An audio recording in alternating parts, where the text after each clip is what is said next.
नमस्कार जय जगन्नाथ आम चैनल शिक्षा स्वाध्याय को आपण मानक स्वागत। गत क्लास रे आमे कृष्णचंद्र पाणिग्राही द्वारा लिखित जन्मभूमिर प्रथम भाग आलोचना करथिले। आज द्वितीय भाग आलोचना करिबा। प्रथमे देखि नबा एहीपरि श्रेणीर ग्रामवासी मनरे मोर आउ स्थान नाही। एहीपरि श्रेणी अर्थात जो लोक माने कौनसी राजनैतिक गोष्ठी रे नाहंती किंबा किछि कर्म रे नियोजित नाहंती सेमानंक मन सहित गति करी चलिबा संभव नुहे। एमानंक कर्म योजना रे मध्य स्थान पाइबा संभव नुहे। सेमानंकर दिनचर्या सेमानंक जीवन रे मिसिबा मध्य संभव नुहे। स्वार्थर विभेद सत्वे कर्म और क्लेश मध्य ग्रामवासी भितर अन्य एक प्रकार एक परिवारत्व भाव आपे आपे जात होता है। स्वार्थर विभेद सत्वे जेते भी लोकंकर निज निजर स्वार्थ अच्छी तार भिन्नता सत्वे मध्य कर्म और क्लेश मध्य माने काम आउ परिश्रम मध्य लोक मानक भितरे गोटे परिवारत्वर परंपरा सृष्टि होता। निदा घर निराट झांची रे लंगल मुନରେ धरणीर बक्ष चिरी एमाने समस्ते नुआ मेघ को चाहि रहंती। तो निदा ହେଉଛି ग्रीष्म ऋतुर जो निराट झांझी होता है से खरारे लंगल मुନରେ धरणीर बक्ष को चिरिकी चाष करी सेमाने नुआ मेघ को चाहि रही थांती। मेघर जलसिंचन रे माटी सिक्त होइजिबो ताको सेमाने अपेक्षा करी रही थांती। ज्येष्ठर शेष बेलकु स्तूपीकृत मेघ ज्येष्ठ मास सरिला बेलकु स्तूपीकृत अर्थात जमा होइथिबा बा घनीभूत होइथिबा मेघ जेतेबेले आकाशरू झरी पड़े जेतेबेले घनश्याम गिरिराजीर मस्तकरू धीरे धीरे अगणित शालतर उपरको आनत होई आसे जेतेबेले पहाड़रू झरणा आकार रे जल प्रवाहित हो आसे आउ शालतरू शाल वृक्षर पत्ररू वर्षा जल आसी माटी को ओदा करि दिए। सेही गर्जन तर्जन रे दिगंत कंपाई बारीपातरे पल्लीभूमि को सिक्त करि जाए। सेही वर्षार गर्जन तर्जन रे बारीपात अर्थात वर्षारे पल्लीभूमि सिक्त हो जाए ओदा हो जाए। सिक्त भूमिर सुगंध और वन्यजुथिर परिमल रे रज पर्वर आरंभ हुए। से ओदा भूमिर सुगंध से जो माटीर बास्ना और वन्यजुथि अर्थात बनमल्ली बा जुई फुलर जो बास्ना रे सेठी कौन हुए रज पर्व आरंभ हुए। रज पर्व आमर तमे जानिच जून 14 रे आसी थाए। ग्रीष्म ऋतु सरिला बेलको रज आरंभ हुए। एही रज हेउची ग्रामवासी मानकर मुख्य पर्व। ग्रामवासी माने दोली खेल रे रत होइथांती। महासमारोह रे रज पर्व शेष हेबा परे निष्ठुर वास्तविकता आसी पड़े। रज पर्व सरिला बेलको क्लांत सिक्त धाराहत श्रमजीवी मानक समवेत जत्न रे धरणी शस्य श्यामला होई उठे। रज परे परे धान रुआपुता हुए एवं धरणी शस्य श्यामला होई उठे। हेमंत ऋतु जेतेबेले आसे सेतेबेले धान पाचि जाइथाए एवं धान खेत स्वर्ण शिष्य धान रे ग्रामभूमि पूर्ण हो जाए। ग्राम रे एही जे श्रृंखलित कर्म योजना अच्छी सेथि मध्यरे मोर मध्य स्थान नाही। प्राबंधिक कहउचंती जे एई जो ग्रामवासी गोटे श्रृंखलित कर्म योजना गोटे श्रृंखलित जीवन शैली अच्छी सेथिरे मध्य तांकर स्थान नाही। ग्रीष्मर झांझीरे वर्षार झड़े बा हेमंतर शीतरे एही कर्म योजनार कौनसी स्थान रे अंश नेबा पई मोर भौतिक शक्तिर अभाव नथिले मध्य नैतिक शक्तिर अभाव अच्छे। तेणु यही सब ग्राम जीवन में भाग नापी तांकर भौतिक शक्ति अर्थात तांको पाखरे ग्राम को जीवाई सबु साधन अच्छी तांको पाखरे सबकिछि भौतिक शक्ति थिले मध्य नैतिक शक्ति तांकर मानसिक परिवर्तन हेतु तांकर नैतिक शक्तिर अभाव रही। एणु मु मोर जन्मभूमिर खाली मनरु नुहे कर्मरु मध्य विच्युत हो पड़ी। केवल मन नुहे मनरु तो से केबेठारु विच्युत होइथिले कर्मरे मध्य से केबे भी तांको सहित ग्रामवासी मानक सहित मिसी पारु नाहंती। तेणु अलगा हो पड़ते। मनुष्य को सबुबले जुक्तिवादी जीव बोली कहवा ठीक नुहे। से बहु परिमाण रे गतानुगतिकतार दास अर्थात मनीष सबुबले निज जुक्ति रे केबे स्थिर रुहेनी। आज जहाँ जुक्ति करुची काली से जुक्ति ठीक हम आउ से केबे स्थिर रही पारे नहीं। से गतानुगतिकता अर्थात जहाँ चली समय स्रोत रे जहाँ जमीती चली सी निजको से समय स्रोत रे समर्पित कुहे जहाँ हेउची हेउ जहाँ चली जमीती चली थाउ। से गोटे गतानुगतिकतार दास बा भृत्य भाव से रही थाए। आभिजात्यर चिन्ह बोली विवेचित निरर्थक नेकटाई को मध्य छाड़े नहीं। तेणु से लोक आभिजात्यर चिन्ह होची नेकटाई। पिला माने जो ଶିକ୍ଷିତ ଲୋକମାନେ କୋଟ୍ ସାର୍ଟ ପିନ୍ଧିଥାନ୍ତି, ତା ସହିତ ଯେଉଁ ଟାଇ ଲଗେଇଥାନ୍ତି ସେ ଟାଇର ପ୍ରକୃତରେ କିଛି କାମ ନୁହେଁ, କିନ୍ତୁ ଟାଇ ଲଗେଇଲା ମାତ୍ରକେ ଗୋଟେ ଲୋକ ଜଣେ ଧନୀ ବୋଲି ଆମେ ତାକୁ ଦେଖିଲା ମାତ୍ରକେ ମନରେ ଧାରଣା ଆସେ। ତେଣୁ ସେଟା ଗୋଟିଏ ଆଭିଜାତ୍ୟର ଚିହ୍ନ। ତେଣୁ ସେଇ ନିରର୍ଥକ ମାନେ ତାର କିଛି କାମ ନାହିଁ। ଯେ ଆମେ ଯାହା ବସ୍ତ୍ର ପିନ୍ଧୁଛୁ ସେ ବସ୍ତ୍ରର କୋଉଠି ନା କୋଉଠି କିଛି ନା କିଛି କାମ ଅଛି, କିନ୍ତୁ ସେ ନେକ୍ ଟାଇର କୌଣସି ପ୍ରକାରର କିଛି ଅର୍ଥ ନାହିଁ, ତାକୁ ମଧ୍ୟ ସେ ଛାଡ଼େ ନାହିଁ। କାୟ କ୍ଲେଶ ନ ସହିବା ଯଦି ଆଭିଜାତ୍ୟର ଚିହ୍ନ, ତାହେଲେ ଏପରି ଅର୍ଥପୂର୍ଣ୍ଣ ଆଭିଜାତ୍ୟ ଚିହ୍ନକୁ କିଏ ବା କାହିଁକି ଛାଡ଼ିବ? ଯଦି ଶରୀରକୁ କଷ୍ଟ ନ ଦେବାଟା ଗୋଟେ ଆଭିଜାତ୍ୟର ଚିହ୍ନ ହୁଏ, ଯଦି ଜଣେ କୋଟ୍ ପ୍ୟାଣ୍ଟ ପିନ୍ଧିଥିବା ଲୋକକୁ କେହି ହଳ କରିବାକୁ କହିବନି, ତେଣୁ ଏଇଟା ଗୋଟେ ଆଭିଜାତ୍ୟର ଚିହ୍ନ ବୋଲି ଜଣାପଡ଼ୁଛି, ତାହେଲେ ତାକୁ କିଏ ବା କାହିଁକି ଛାଡ଼ିବାକୁ ଯିବ? ସମସ୍ତ ଶିକ୍ଷିତ କାୟକ୍ଲେଶ ସହିବାକୁ ଅକ୍ଷମ ନୁହନ୍ତି। ସମସ୍ତ ଶିକ୍ଷିତ ଲୋକ, ସମସ୍ତ ଉଚ୍ଚ ଶିକ୍ଷିତ ଭଲ ପାଠ ପଢ଼ିଥିବା ଲୋକ କାୟକ୍ଲେଶ ଅର୍ଥାତ୍ ପରିଶ୍ରମ ବାଲା କାମ କରିବା ପାଇଁ ଅଯୋଗ୍ୟ ନୁହନ୍ତି। କିନ୍ତୁ ସମସ୍ତ ଶିକ୍ଷିତ ଅଭିଜାତ ଶ୍ରେଣୀର ଅନ୍ତର୍ଭୁକ୍ତ। ତେଣୁ ଯେତେ ବି ଶିକ୍ଷିତ ଲୋକ ଅଛନ୍ତି ସେମାନେ ଗ୍ରାମରେ ରହିଥିବା ଅଳ୍ପ ପାଠ ପଢ଼ିଥିବା ଗ୍ରାମବାସୀଙ୍କ ଠାରୁ ବହୁତ ମାତ୍ରାରେ ଉନ୍ନତ ଏବଂ ଅଭିଜାତ ବର୍ଗର ବୋଲି ବିବେଚିତ ହୁଅନ୍ତି। ଆଭିଜାତ୍ୟ ଛାଡ଼ିବା ସମ୍ଭବ ନୁହେଁ, ଏଣୁ ଶାରୀରିକ ଶ୍ରମ ଛାଡ଼ିବା ହିଁ ସମ୍ଭବ ହୋଇଥାଏ। ତେଣୁ ଜଣେ ଭଲ ପାଠ ପଢ଼ି ଭଲ ପଦପଦବୀରେ ରହି କ'ଣ ଗାଁରେ ଆସି ଗ୍ରାମର କାମ କରିପାରିବ? ତେଣୁ ଯଦି ସେ କରିପାରିବନି, ତେଣୁ ଶାରୀରିକ ଶ୍ରମକୁ ସେ ଛାଡ଼ି ଦେଉଛି। ତା ଛଡ଼ା କୌଣସି ବ୍ୟକ୍ତିର ଦୈନିକ ଆୟ 5 ଅଣା ବା 50 ଲକ୍ଷ ଟଙ୍କା ହୋଇପାରେ, ସେଥିପାଇଁ ଆଇନର ବାଧା ନାହିଁ କିମ୍ବା ଧର୍ମ ବା ସମାଜର ନିନ୍ଦା ନାହିଁ। ବରଞ୍ଚ ମାନବର ସମସ୍ତ ନୀତିକୁ ପଦରେ ଦଳିଦେଇ ଊର୍ଦ୍ଧ୍ୱଶ୍ୱାସରେ ଧାଇଁ ସେ ଯେତେ ବେଶୀ ଏହି ଦୀର୍ଘ ବ୍ୟବଧାନକୁ କମ୍ କରିପାରେ, ସେ ସେତେ ବେଶୀ ଜୀବନ ଯୁଦ୍ଧର ଦିଗ୍ବିଜୟୀ ବୀର ବୋଲି ପରିଚିତ ହୁଏ, ସେତେ ବେଶୀ ଆଦର ଓ ପ୍ରଶଂସାର ପାତ୍ର ହୁଏ। ଅଭିଜାତ ଶ୍ରେଣୀର ଅନ୍ତର୍ଭୁକ୍ତ ନ ହୋଇ ଖାଲି ଶାରୀରିକ ଶ୍ରମରେ ଏହି ଦୀର୍ଘ ବ୍ୟବଧାନକୁ କିଞ୍ଚିତ୍ କମ୍ କରିବା ମଧ୍ୟ ସମ୍ଭବ ନୁହେଁ। ଏଠି ପ୍ରାବନ୍ଧିକ କହୁଛନ୍ତି ଯେ ଆଭିଜାତ୍ୟ ବର୍ଗର ଲୋକ ଶାରୀରିକ ଶ୍ରମ କରନ୍ତି ନାହିଁ। ତା ଛଡ଼ା ଗୋଟେ ଲୋକର ଦୈନିକ ଆୟ 5 ଟଙ୍କା ହେଇପାରେ, 5 ଅଣା ହେଇପାରେ ବା 50 ଟଙ୍କା ହେଇପାରେ, ସେଥିରେ ଆଇନର କିଛି ବାଧା ନାହିଁ, ନୀତି ନିୟମର କିଛି ଉଲ୍ଲଂଘନ ହେବନି ଯେ ଜଣେ 5 ଟଙ୍କା କାହିଁକି ରୋଜଗାର କରୁଛି, ଜଣେ 50 ଲକ୍ଷ କାହିଁ ରୋଜଗାର କରୁଛି। କିନ୍ତୁ ସମସ୍ତ ମାନବ ନୀତିକୁ ଯଦି ପାଦରେ ଦଳି ଦେଇ ମଣିଷ ଊର୍ଦ୍ଧ୍ୱଶ୍ୱାସରେ ଧାଇଁ ସେଇ ବ୍ୟବଧାନ, ସେଇ ଯେଉଁ ରୋଜଗାରର ବ୍ୟବଧାନ, ଅର୍ଥର ବ୍ୟବଧାନକୁ କମ୍ କରେ, ସେ ସେତେ ବେଶୀ ଜୀବନ ଯୁଦ୍ଧରେ ଦିଗ୍ବିଜୟୀ ବୀର ହୁଏ। ସେ ସେତେ ବେଶୀ ମାନବର ଉନ୍ନତି କରିବାରେ ସକ୍ଷମ ହୁଏ, ପ୍ରଶଂସାର ପାତ୍ର ହୁଏ, ଆଦର ସମ୍ମାନ ପାଏ। ଅଭିଜାତ ଶ୍ରେଣୀର ଅନ୍ତର୍ଭୁକ୍ତ ନ ହୋଇ ଖାଲି ଶାରୀରିକ ଶ୍ରମ କଲେ ଏହି ଦୀର୍ଘ ବ୍ୟବଧାନକୁ କମ୍ କରିବା ଅସମ୍ଭବ। ତେଣୁ ଯଦି ଜଣେ ଶିକ୍ଷିତ ହେବ, ତାହେଲେ ହିଁ ଯାଇ ସେ ଗ୍ରାମବାସୀ ଏବଂ ଜଣେ ଶିକ୍ଷିତ ଅଭିଜାତ ବର୍ଗର ଲୋକ ଭିତରେ ଥିବା ପାର୍ଥକ୍ୟକୁ କମ୍ କରିପାରିବ। ଏହି ସବୁ କାରଣରୁ ବହୁ ପଲ୍ଲୀ ଜନନୀ ଆଜି ସେମାନଙ୍କ ଶିକ୍ଷିତ ସନ୍ତାନକୁ ହରାଇ ବସିଛନ୍ତି।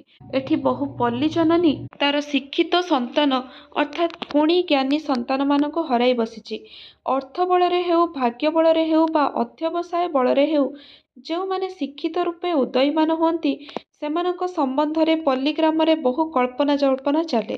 ତେଣୁ ଯେଉଁମାନେ ଅର୍ଥ ବଳରେ ଅର୍ଥାତ୍ ତାଙ୍କର ଯଦି ଘରେ ଆର୍ଥିକ ପରିସ୍ଥିତି ସୁଦୃଢ଼ ଥିବ କିମ୍ବା କାହାର ଭାଗ୍ୟ ବହୁତ ଭଲ ଥିବ କିମ୍ବା କିଏ ଅଧ୍ୟବସାୟୀ ଥିବ, କିଏ ଭଲ ପାଠ ପଢ଼ୁଥିବ, ସେମାନେ ଉନ୍ନତି କରନ୍ତି, ଶିକ୍ଷିତ ହେଇ ଉଦୟୀମାନ ହୁଅନ୍ତି, ତାଙ୍କ ସମ୍ବନ୍ଧରେ ଗାଁର ଲୋକମାନଙ୍କ ମଧ୍ୟରେ ବହୁତ କଳ୍ପନା ଜଳ୍ପନା ଚାଲେ, ବହୁତ କିଛି ଆଲୋଚନା ହୁଏ। ବିଦ୍ୟାର୍ଥୀ ଜୀବନରେ ସେମାନେ ପିତାମାତାଙ୍କ ଆଶା ଭରସାର ସ୍ଥଳ ହୋଇ, ଗ୍ରାମ ବୃଦ୍ଧମାନଙ୍କ ପ୍ରଶଂସାର ଦୃଷ୍ଟାନ୍ତ ହୋଇ ଗ୍ରାମଭୂମି ମଣ୍ଡନ କରିଥାନ୍ତି।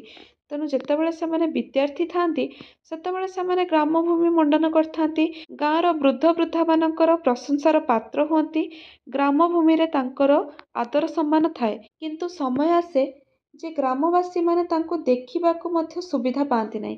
ଯେତେବେଳେ ସେମାନେ ପାଠ ପଢ଼ିବା ପାଇଁ ବାହାରକୁ ଯାଆନ୍ତି, ଆଉ ସେଇ ପଢ଼ିବା ଭିତରେ ହିଁ ସେମାନେ ବାହାରେ ଚାକିରି କରନ୍ତି, ସେମାନଙ୍କୁ ଆଉ ଗ୍ରାମବାସୀ କେବେ ଦେଖିବାକୁ ପାଆନ୍ତିନି। କୃଷ୍ଣ 3 ଦିନକୁ କଣ୍ଟ କରି ମଥୁରାକୁ ଚିରଦିନ ପାଇଁ ଚାଲିଗଲା ପରି ସେମାନେ ସବୁଦିନ ପାଇଁ ଗ୍ରାମଭୂମିକୁ ଛାଡ଼ି ଚାଲି ଆସନ୍ତି। ତେଣୁ କୃଷ୍ଣ ଯେମିତି ଗୋପପୁର ଛାଡ଼ି ଗଲାବେଳେ ପ୍ରତିଜ୍ଞା କରିଥିଲେ ଯେ 3 ଦିନ ଭିତରେ ଫେରି ଆସିବେ କିନ୍ତୁ ଆଉ କେବେ ଫେରିଲେ ନାହିଁ। ସେହିପରି ଏଇ ଗ୍ରାମର ଶିକ୍ଷିତ ଯୁବଗୋଷ୍ଠୀ ଯେଉଁମାନେ ବାହାରକୁ ଯାଉଛନ୍ତି ପାଠ ପଢ଼ିବା ପାଇଁ ଚାକିରି କରିବା ପାଇଁ, ସେମାନେ ସେଇ ବାହାରେ ହିଁ ରହିଯାଉଛନ୍ତି, କେବେ ବି ତାଙ୍କ ଗ୍ରାମଭୂମିକୁ ଫେରୁନାହାନ୍ତି। କିନ୍ତୁ କେହି ଭାବି ନାହାନ୍ତି ଯେ ଏହି ଅନୈତିକତା ଓ ବିଶ୍ୱାସଘାତକତାରୁ କୃଷ୍ଣଙ୍କ ପରି ମହାପୁରୁଷ ସୁଦ୍ଧା ପାର ପାଇନଥିଲେ। ନନ୍ଦ ଯଶୋଦା ଓ ଗୋପ ଗୋପାଳଙ୍କ ଅସୀମ ସ୍ନେହରେ ପରିପାଳିତ ହୋଇ ଶେଷବେଳକୁ ପ୍ରବଞ୍ଚନା କରି କୃଷ୍ଣ ଗୋପପୁର ଛାଡ଼ି ଆସିଲେ। ନନ୍ଦ ଯଶୋଦାଙ୍କ ଚକ୍ଷୁ ଅନ୍ଧୀଭୂତ ହୋଇଗଲା। ଏଠାରେ ଗ୍ରାମଭୂମି ଛାଡ଼ି ଆସିଥିବା ଶିକ୍ଷିତ ଯୁବକମାନଙ୍କୁ କୃଷ୍ଣଙ୍କ ସହିତ ତୁଳନା କରାଯାଇ କୁହାଯାଉଛି ଯେ ଗୋଟିଏ ବିଶ୍ୱାସଘାତକତା ଓ ଅନୈତିକତା କୃଷ୍ଣଙ୍କ ପରି ମହାପୁରୁଷଙ୍କୁ ମଧ୍ୟ ଛାଡ଼ି ନଥିଲା। ଯେମିତି କୃଷ୍ଣ ପ୍ରତିଜ୍ଞା କରିଥିଲେ ଫେରିବା ପାଇଁ କିନ୍ତୁ ଫେରିଲେନି, ନନ୍ଦ ଯଶୋଦା ଗୋପ ଗୋପାଳଙ୍କ ଅସୀମ ସ୍ନେହ ଆଦରରେ ସେ ପରିପାଳିତ ହୋଇ ଶେଷରେ ଗୋପପୁରକୁ ଛାଡ଼ି ପଳେଇଥିଲେ। ନନ୍ଦ ଯଶୋଦା ସବୁବେଳେ କୃଷ୍ଣଙ୍କୁ ଝୁରି ହେଲେ। ପ୍ରେମମୟୀ ରାଧା ଶଶିକଳା ପରି ଦୀନାକ୍ଷୀଣା ହୋଇଗଲେ। ଶଶିକଳା ଓ ରାଧା କୃଷ୍ଣଙ୍କୁ ଝୁରି ଝୁରି ଦୀନା ଆଉ କ୍ଷୀଣା ଅର୍ଥାତ୍ ଦୁର୍ବଳ ହୋଇଗଲେ। କିନ୍ତୁ କୃଷ୍ଣ ଫେରିଲେ ନାହିଁ। କୃଷ୍ଣ ନ ଫେରି ସେପଟେ ମହାଭାରତର ମହାସମରକୁ ଚଳାଇଲେ। ମଥୁରାଠାରୁ ଦ୍ୱାରକା ପର୍ଯ୍ୟନ୍ତ ଯାଇ ନିଜର ସାମ୍ରାଜ୍ୟ ବିସ୍ତାର କଲେ। ଅଭ୍ରଙ୍କଶ ପ୍ରାସାଦ ନିର୍ମାଣ କଲେ।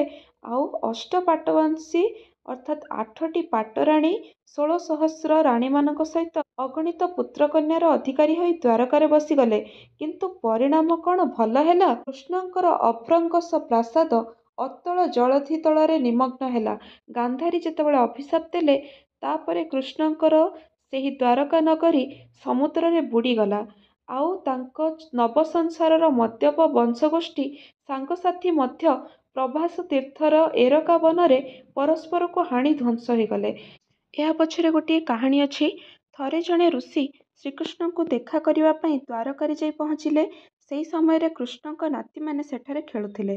ଋଷିଙ୍କୁ ଦେଖି ତାଙ୍କ ସହ ଥଟ୍ଟା ମଜା କରିବା ତଥା ତାଙ୍କ ଜ୍ଞାନ ପରୀକ୍ଷା କରିବା ଉଦ୍ଦେଶ୍ୟରେ ସେ ସେମାନଙ୍କ ମଧ୍ୟରୁ ଜଣକୁ ନାରୀ ବେଶରେ ସଜାଇ ଗୋଟିଏ ଲୌହ ପାତ୍ର ତା ପେଟରେ ଲୁଚାଇ ମୁଣ୍ଡରେ ଓଢ଼ଣା ଟାଣି ଋଷିଙ୍କ ପାଖରେ ଯାଇ ପଚାରିଲେ, କହିଲେ ଦେଖି ଋଷିବର, ଏହି ନାରୀର ପୁଅ ହେବ ନା ଝିଅ ହେବ? ଋଷି ଏହି ପରିହାସରେ ରାଗିଯାଇ ଅଭିଶାପ ଦେଲେ, ଏହି ନାରୀର ଗର୍ଭରୁ ଯିଏ ଜନ୍ମ ହେବ ତାହା ତୁମ ବଂଶର ବିନାଶର କାରଣ ହେବ। ଏହି କଥା ଯେତେବେଳେ ଶ୍ରୀକୃଷ୍ଣ ଜାଣିଲେ, ସେ ପାଣ୍ଡୁପୁତ୍ର ଭୀମଙ୍କୁ ସେହି ଗୋଲାକାର ଲୌହ ପାତ୍ରଟି ଦେଇ ତାକୁ ସମ୍ପୂର୍ଣ୍ଣ ନଷ୍ଟ କରିଦେବା ପାଇଁ କହିଲେ। ଭୀମ ସେହି ଲୌହ ପାତ୍ରଟି ନେଇ ପାହାଡ଼ ଉପରେ ଘଷି ଘଷି ତାକୁ ଗୁଣ୍ଡ କରିବାକୁ ଲାଗିଲେ। ସେହି ଲୁହାଗୁଣ୍ଡ ଉଡ଼ିଯାଇ ସମୁଦ୍ର ପାଣିରେ ପଡ଼ି ଭାସି ଗୋଟିଏ ଦ୍ୱୀପରେ ଲାଗିଲା। ସେଠି ଏରକା ବଣ ସୃଷ୍ଟି ହେଲା। ସେହି ବଣରେ ଯେଉଁ ଫଳ ହେଇଥିଲା ତାରି ରସର ମାଦକତାରେ ସମସ୍ତେ ମଦ୍ୟପ ହୋଇ ପରସ୍ପରକୁ ମାରିଦେଲେ। ଭୀମଙ୍କ ହାତରେ ଗୋଟେ ଛୋଟ ଲୁହା ଖଣ୍ଡେ ରହିଯାଇଥିଲା, ଯାହାକୁ ସେ ଘଷି ପାରିଲେନି। ତେଣୁ ତାକୁ ସେ ସମୁଦ୍ରକୁ ଫିଙ୍ଗିଦେଲେ। ତାକୁ ମାଛ ଖାଇଦେଲା। ସେ ମାଛକୁ ଜରାସବର କିଣିଥିଲା। ତା ପେଟରୁ ଯେତେବେଳେ ସେ ଗୋଟେ ଚିକ୍କଣ ଲୁହା ଖଣ୍ଡ ପାଇଲା, ତାକୁ ସେ ତୀରର ମୁନ କରିଥିଲା। ସେଇ ତୀରରେ ସେ ଶ୍ରୀକୃଷ୍ଣଙ୍କ ପାଦକୁ ହରିଣ କାନ ବୋଲି ଭାବିକି ବିନ୍ଧିଥିଲା, ଯେଉଁଥିରେ କି କୃଷ୍ଣଙ୍କର ଦେହାନ୍ତ ହୋଇଥିଲା।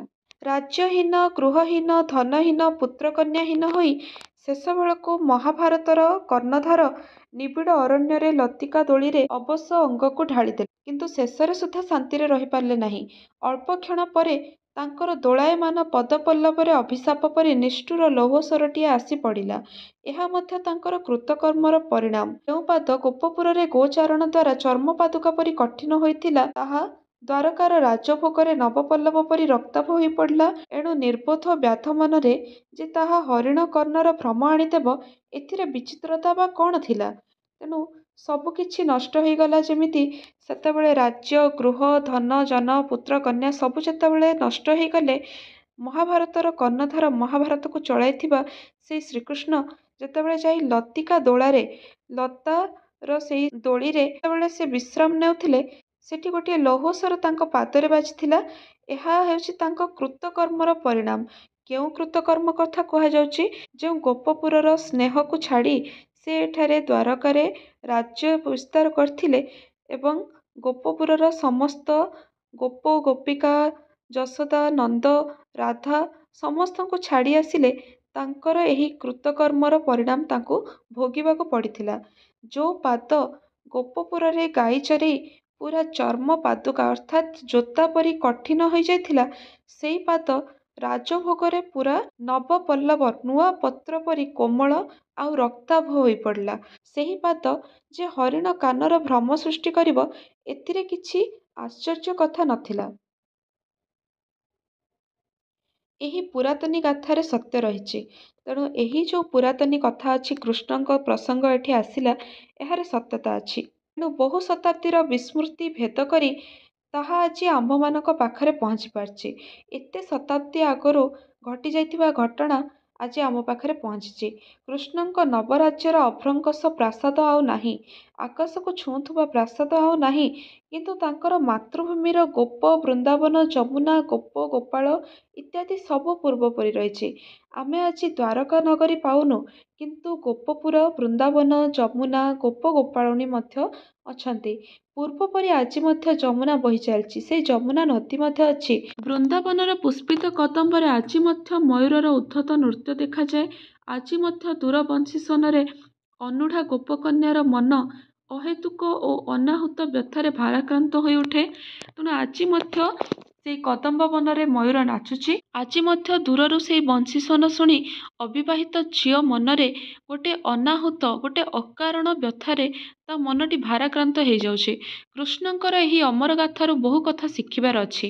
ଏହା ସତ୍ୟ ଯେ ଭାରତୀୟ ଅର୍ଥନୈତିକ ବେଷ୍ଟନୀରେ ପାଶ୍ଚାତ୍ୟ ଶିକ୍ଷା ପଦ୍ଧତିକୁ ଥୋଇ ଦିଆଯାଇଛି।